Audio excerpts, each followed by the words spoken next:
છેલ્લા 3 દિવસથી મેઘરાજા જાણે મન મૂકીને વરસી રહ્યા છે. સરકાર અને આગાહી કરતા દરેકે ગુજરાતને નાગરિકોને સાવધાન કર્યા છે.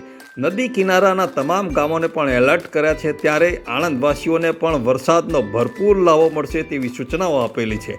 કોઈએ બહાર નીકળવું નહીં. જુઓ, વિદ્યાનગર રોડના વાહન ચાલકો બિચારા ક્યાં ચલાવવું તેની સમસ્યામાં એક તરફ ભરપૂર વરસાદ, ગટરો, બીજી તરફ આણંદની ગાયોના ઝુંડે ઝુંડ. રોજ કોઈને કોઈ એક્સિડન્ટો પણ થાય છે. તાજેતરમાં જ નાવલીના પટેલ યુવકને ગાયે ગોથો મારતા પગમાં સળીઓ નાખી મોટું ઓપરેશન કરવાનો વારો આવ્યો હતો. શું આણંદ શહેરના અમલદારો ઊંઘમાં છે કે પછી રાહ જુએ છે કોઈ મોટા એક્સિડન્ટની? જાગો ઓફિસરો, જાગો, લોકોની જાન બચાવો. તો શું આણંદના નાગરિકોને રખડતા ઢોરોના ત્રાસમાંથી ભય મુક્તિ મળશે કે પછી દરેક ઓફિસર ખાલી બણગા ઠોકે છે કે હવે તો હું આવ્યો છું, કોઈ ખોટું થવા નહીં દઉં? પરંતુ થોડા જ સમયની અંદર જેસે તે થઈ જાય છે.